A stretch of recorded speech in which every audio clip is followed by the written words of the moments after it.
প্রিয় ভাইয়েরা, ঈদের দিন কিছু কিছু সুন্নত আছে। তার মধ্যে প্রথম যে সুন্নত সেটা হলো আগে আগে ঘুম থেকে ওঠা। কি করবেন? আগে আগে ঘুম থেকে উঠবেন। কিন্তু আফসোসের বিষয় হলো যে আমরা সেই দিন আগে আগে ঘুম থেকে উঠতে পারি না। কেন জানেন? আমরা চাঁদ রাতের দিন দেরিতে ঘুমাই, আনন্দ ফুর্তি করি, তাই উঠতে পারি না। আগে আগে ঘুম থেকে উঠতে হবে এবং ফজরের সালাত আদায় করতে হবে। আমরা যদি ফজরের সালাত আদায় না করি তাহলে আমাদের ঈদের নামাজ হবে না। আপনারা অনেকেই জানেন এটা। নাম্বার 2 যে সুন্নাত, সেটা হলো মিষ্টি জাতীয় কোনো জিনিস খাওয়া, খেয়ে তারপরে ঈদগাহে যাওয়া। মিষ্টি জাতীয় যে কোনো জিনিস হতে পারে, সেটা খেজুর হতে পারে, সেমাই হতে পারে, মিষ্টি হতে পারে, চিনি হতে পারে, যে কোনো জিনিস মিষ্টি হতে হবে। নাম্বার 3, গোসল করা, পবিত্রতা অর্জন করা, গোসল করা এবং গোসল করার সাথে সাথে মিসওয়াক করা। কি করবেন? মিসওয়াক করবেন। নাম্বার 3 এটা। নাম্বার 4, উত্তম পোশাক পরিধান করবেন। উত্তম পোশাক কি করবেন? পরিধান করবেন। নতুন পোশাক যে পরিধান করতে হবে তা কিন্তু না। উত্তম পোশাক, আপনার যেগুলো পোশাক আছে তার মধ্যে উত্তম যে পোশাকটা আছে এটা পরিধান করবেন। নাম্বার 6 সেটা হলো পায়ে হেঁটে ঈদগাহে যাওয়া। কি করবেন? পায়ে হেঁটে ঈদগাহে যাবেন।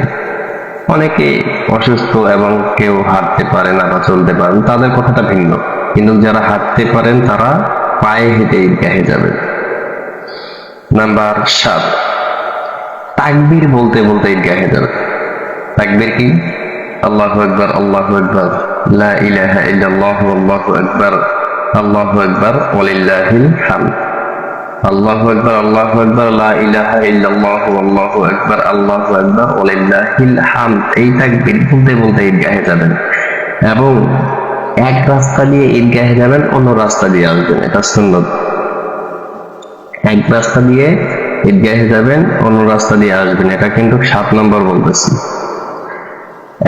এক রাস্তা দিয়ে যাবেন, অন্য রাস্তা দিয়ে যাবেন। এটা যদি কারো পক্ষে সম্ভব না হয় তাহলে ডান দিক দিয়ে যাবেন যাওয়ার সময়, আসার সময় বাম দিক দিয়ে আসবেন। এটা হয়ে যাবে।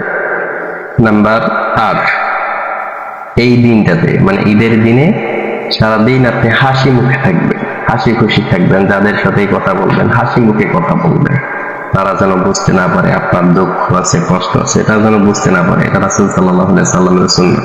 নাম্বার 9, কারোর সাথে যদি আপনার দেখা হয় তাহলে শুভেচ্ছা জানানো, বিনিময় করা, আদান প্রদান করা, শুভেচ্ছা জানানো, এটা সুন্নাত।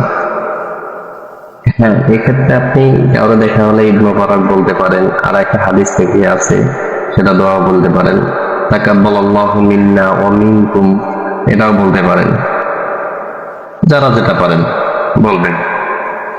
নাম্বার 10, যে ঈদগাহে নামাজ পড়বেন, এটা ঈদগাহে হওয়া বা খোলা ময়দানে হওয়া, মসজিদে না হওয়া। সেদিন কি? মসজিদে না হওয়া, খোলা ময়দান বা যেখানে মানুষের পারমিশন আছে এরকম জায়গায় গিয়ে একত্র হয়ে ঈদগাহে নামাজ আদায় করা। ঈদগাহে নামাজ আদায় করা, ঈদের নামাজ, এগুলোই সুন্নাত।